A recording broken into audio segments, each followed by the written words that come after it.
Thank you Abhishek. Entry of English in India, English language Bharat में कैसे आया ये देखना है। अंग्रेज़ नहीं, इंग्लिश लैंग्वेज। हिस्टोरिकल ओवरव्यू, ऐतिहासिक दृष्टिकोण से इस विषय को करना है। The process of language unfolding, और कैसे भाषा का विस्तार होता है, ये भी अनफोल्डिंग कैसे विस्तार हो रहा है, ये टॉपिक है। अब देखिए क्वेश्चन नंबर देना है। In a disintegrating India was to be build the British Raj. ये नया स्टाइल से शुरू किया, कोटेशन से शुरू कर दिया। कहता है सड़ते हुए, डिसइंटीग्रेट टूटते हुए भारत में अंग्रेजों ने अपना राज्य स्थापित किया। ये कहाँ का है? The penguin history of the world. So quotation थोड़ा भारी भरकम है, याद होगा तो दीजिए। अब देखिए, in 1757 Clive was commanding the East India Company army. ये लीडर था, आर्मी था। He defeated the nawab of Bengal in the battle of Plassey, इसको हरा दिया। The company wanted to earn money through trade, और ईस्ट इंडिया कंपनी का मकसद था पैसा कमाना बिजनेस के माध्यम से। The company did not want to rule over India, वो भारत पर शासन करने नहीं आया था, कंपनी पैसा कमाने आया था। But history took a different, लेकिन इतिहास ना दूसरा तरफ से मोड़ ले लिया। अब पेज 2 तो बेटा अभिषेक। Thank you. अच्छा दिया। Raja Ram Mohan Roy was a supporter of western education. देखिए राजा राम मोहन इंडियन थे, लेकिन वो सपोर्ट करते थे वेस्टर्न एजुकेशन को through the medium of English. वो चाहते थे पढ़ाई भी जो हो इंग्लिश मीडियम से हो, इंडियन होकर ये इसको सपोर्ट कर रहे थे। He help in abolishing the practice of sati 1829 में। He is called the inaugurator of modern age in India. इन देखिए स्पेलिंग INAUGRA, इनॉग्रेटर, शुरुआत करने वाला, of the modern age in India. ये मॉडर्न एज यही शुरू कहा जाता है। Christian missionaries also help in spreading English in India. Missionary school देखिए अभी भी काम कर रहा है, अंग्रेजी का ये लोग बहुत प्रचार किए। Mini mission PTO please, mini mission schools were set up where all subjects except vernacular were taught in English. Hindi को छोड़ के सब विषय अंग्रेजी में पढ़ाया जाता था। अभी बहुत सारा ऐसा स्कूल ऐसा। नाउ गिव मी पेज 4 बेटा अभिषेक। Thank you. देखिए हम इस वक्त क्या करें, तो कार्ड सिस्टम में आंसर लिख रहे हैं, एक पॉइंट को एक कार्ड में। तो इससे क्या कहते हैं, लिखने वक्त अभी अपना सकते हैं, नहीं तो पूरा में कटिंग बहुत हो जाता है। एक पन्ना खराब, उसी को खाली हटाना पड़ता है। कार्ड सिस्टम में ये फ़ायदा है। Lord Macaulay served in India from 1834 to 1838। Date याद नहीं हो तो मत दीजिए, हमको भी डेट याद नहीं होता है, हमको तो उतारना पड़ा, डेट दे दिए। आप लोग को दिक्कत, जो डेट में दिक्कत हो हटा दीजिए। He was the Lord Macaulay was the founder of the British system of education in India. ये भी ब्रिटिश सिस्टम को लाए Lord Macaulay. He cracked jokes about Sanskrit grammar and philosophy. ये मैकॉले ना संस्कृत ग्रामर पर, फिलॉसफी व्यंग उड़ाते रहते थे। In 1836 Macaulay wrote to his father, अपने पिता को पत्र क्या लिखते हैं, देखिए क्या लिखते हैं। Our English schools are increasing with leaps and bounds. मैंने इंग्लिश स्कूल का इंडिया में बहुत स्वागत हुआ, और बहुत सारे गार्जियन चाहते थे इंग्लिश मीडियम अपने बच्चों को पढ़ाएं। It has become difficult to accommodate the student. इतने लोग रश करने लगे इंग्लिश मीडियम स्कूल के, तो उन लोगों को बैठाना मुश्किल। अभी भी देखिए इंग्लिश मीडियम, अच्छे इंग्लिश मीडियम स्कूल में बहुत सारा दिक्कत होता है एडमिशन कराने में, बहुत सारा रश है। पेज 5 दो बेटा, टू पेज 5। थैंक यू अभिषेक। अब देखिए, इन 1854, 3 years before the first war of Indian independence या सिपाही म्यूटनी, सिपाही म्यूटनी के पहले, इसको ये भी कहते हैं इंडियन वॉर ऑफ इंडिपेंडेंस, 3 साल पहले क्या होता है, the British government of India formed a systematic education policy. तो ईस्ट इंडिया कंपनी के समय में ही इंग्लिश के प्रचार के लिए स्कूल कॉलेज खोला गया था। New education institutes were establish, नया कॉलेज स्कूल स्थापित किया। और हम देख रहे हैं कैसे जैसे ये है नेम्स ऑफ इंस्टीट्यूट एस्टैब्लिश कब हुआ था। श्रीरामपुर कॉलेज 1818 में। कलकत्ता यूनिवर्सिटी बहुत इंपॉर्टेंट है, 1857 जिस साल क्रांति हुआ था उसी साल, लेकिन उसके पहले, क्रांति के पहले ये हो चुका है स्थापित। मुंबई यूनिवर्सिटी 18 जुलाई 1857, क्रांति के पहले। और मद्रास यूनिवर्सिटी 5 सितंबर 1857, क्रांति के बाद। अब पेज 6 दो बेटा। ये सब डेट याद देंगे मत दीजिए, बहुत दिक्कत होगा, मत नहीं देना date.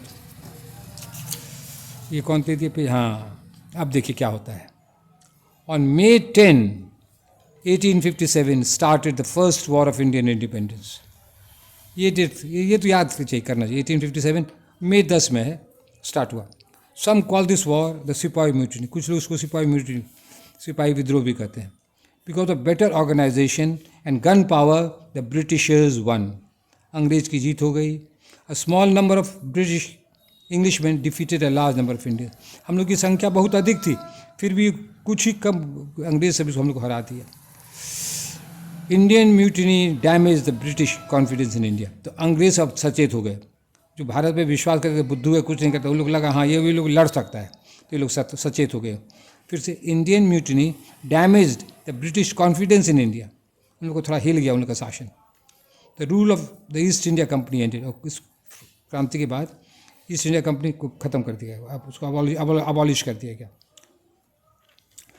The governor general now ruled on behalf of queen Elizabeth, अब गवर्नर जनरल शासन करने लगा और किसके, रानी के, ब्रिटिश रानी के बिहाफ में, उसकी ओर से. ठीक है, पैसा भी दो बेटा. थैंक यू अभिषेक, हम पैसा में आ गए. अच्छा, इन 1908 देखिए कैसे कैसे इंग्लिश बढ़ता है घटता है, क्या क्या होता है. इन 1980 English Gandhi publish his Hind Swaraj, भयंकर किताब है. The manifesto of the Gandhian revolution, क्रांति है, इसको बुगुल बजाया गांधी रेवोल्यूशन, क्रांति का. ये कौन किसका कोटेशन? देवानसीन, याद रहे, दीजिए नहीं तो मत दीजिए, ये कोटेशन दीजिएगा. देवानसीन का ये कहना है. Gandhi did not want violence, ये हिंसा नहीं चाहते थे, but he wanted to throw away the ideas of Macaulay. हिंसा नहीं चाहते कि मकौले जो कुछ के उसको एकदम फेंक देना चाहते थे, ज़बरदस्त एकदम ठुकरा देना चाहते थे मकौले को एकदम ये नहीं चाहते थे Gandhi ji. Gandhi wanted that every lover of India should cling to the old Indian civilization as a child clings to the mother's breast. कहते चाहता हम लोग को इंडियन सिविलाइजेशन से उस तरह लिपट जाना चाहिए जैसे कि कोई बच्चा अपनी माँ की छाती से लिपट जाता है. तो गांधी देखिए इंडियन सिविलाइजेशन को कितना जोर देते थे, मकौले को तो घृणा करते थे Gandhi. We Indians had forgotten our golden past, हम लोग भारतीय अपने जो सुनाला हम लोग को इतना प्रोग्रेस था, हम लोग उसको भूल गए थे. We Indians had forgotten the golden past. Marx, Muller, Williams and others gave us back in English what we had forgotten. देखिए ये लोग विलायती लोग थे ये सभी, फिर भी वही लोग हम लोग को जगाए, अरे तुम्हारे भारत में तो इतना गुण है, तुम लोग उसको भूल क्यों गए हो. फिर Max Muller, Williams and others give us back in English, अंग्रेजी में, व्हाट वी हैड फॉरगॉटन, हम लोग जो भूल गए थे उसको हम लोग को याद दिलाए. Thus we have Derozio's sonnet the harp of India, तब हम लोग भी जग गए. तो डिरोजियो जो है पोइट है, इंडियन पोइट, क्या कहता है, ताई म्यूजिक वंस वॉज स्वीट, करे भारत तुम्हारा संगीत एक समय इतना मधुर था, अब क्या हो गया है, अब वीणा का तार ही टूट गया है. पेज 8 तो बेटा. Thank you Abhishek.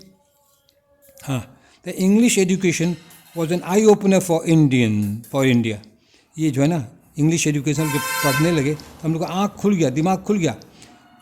Gandhi, Nehru, Subhash Chandra Bose all had good knowledge of English, इन सबों को बहुत अच्छा ज्ञान था. गांधी भी बहुत अच्छी इंग्लिश लिखते थे, मेरा तो PhD से है गांधी इंग्लिश प्रोज. नेहरू भी बहुत अच्छी इंग्लिश लिखते थे, 3 किताब लिखे हैं, glimpses of world history, autobiography और ये सब और भी लिखे हैं. और सुभाष चंद्र बोस तो एकदम क्रांतिकारी थे, सबों को अच्छा ज्ञान था इंग्लिश में. They all went to England for study, और ये तीनों इंग्लैंड गए थे, बहुत बड़े बड़े लोग भी इंग्लैंड गए वहाँ पढ़ने के लिए, अंग्रेजी पढ़ने के लिए और ज्ञान हासिल करने के लिए. They use the English language to fight for freedom, और ये अंग्रेजी भाषा का प्रयोग किए अंग्रेज़ों के खिलाफ लड़ने के लिए. दही विडम्बना है, दिस इज़ एन आयरनी. अब देखिए सुभाष चंद्र बोस क्या बोलते हैं अंग्रेजी में, give me blood I will give you freedom, मुझे खून दो हम तुमको स्वतंत्रता देंगे. ये नेताजी सुभाष चंद्र बोस का कहना है. English education give India the knowledge of science, और इंग्लिश एजुकेशन से हम लोग को साइंस बढ़ा सके हम लोग. पेज 2. हाँ, थैंक यू वेरी मच अभिषेक. ये आखिरी पन्ना है, पेज 9. और आप लोग बड़ा मार्जिन पर ध्यान दीजिएगा, कोटेशन कैसे ये सब ध्यान देते जाइएगा. After independence 1947 Hindi became the national language of India. ठीक है, English was a link language, connect करता था. कोई मद्रासी है, बिहारी है, कैसे बात करेंगे, इंग्लिश में लोग बात कर लेते, उसको कहते हैं लिंक लैंग्वेज. अब to conclude, now English has become a global और international language. We can use English for gaining knowledge and making a career. अंग्रेजी के माध्यम से हम लोग ज्ञान हासिल कर सकते हैं, अपना करियर बना सकते हैं. हम तो अंग्रेजी के प्रोफेसर है, कितना कमाए इंग्लिश के बदौलत. और इंग्लिश डिपार्टमेंट में ज़्यादा वैकेंसी था, 15 टीचर थे, संस्कृत में बहुत कम थे. तो अभी भी देखते हैं बेसी इंग्लिश ही लोग पढ़ना चाहते हैं. The East India company and England used India for making money, बहुत इंपॉर्टेंट बात बोल रहे हैं. ईस्ट इंडिया कंपनी क्यों आया? पैसा बनाने के लिए। इंडिया क्यों आया? पैसा। Now the Indians with good knowledge of English are making money all over the world. अब क्या हो रहा है? इंडियंस लोग इंग्लिश का ज्ञान रख कर दुनिया भर में पैसा कमा रहे हैं। इमिग्रेंट्स बन के, इमिग्रेंट बना, यहाँ के लोग बाहर जा रहे हैं, वहाँ पैसा कमा रहे हैं। और मेरा बेटा भी यही कर रहा है। And now the Indians with good knowledge of English are making money all over the world. Tagore, with his English translation of the Gitanjali, was awarded the Nobel Prize for Literature. और टैगोर जो है गीतांजलि का English में अनुवाद किया तो Nobel prize मिला।